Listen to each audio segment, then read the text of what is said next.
আমার মেয়ে? হ্যাঁ, আমার মেয়ের মতন মেয়েই হয় না। আমি তোমার ছায়ায় ছায়ায়।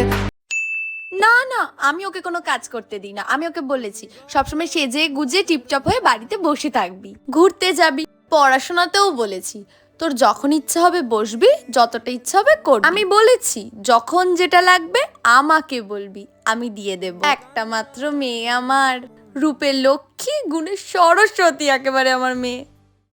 আমার মেয়ে? ওরও মেয়ে যেন আর কারণ না হয়।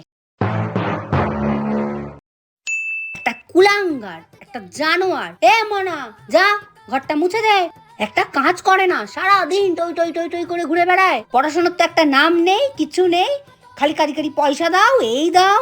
আমার মেয়েটাকে নিয়ে আমার খুব চিন্তে। ওই তো মেয়ে, না আছে রূপ না আছে গুণ, একটা বেগুন আমার মেয়ে।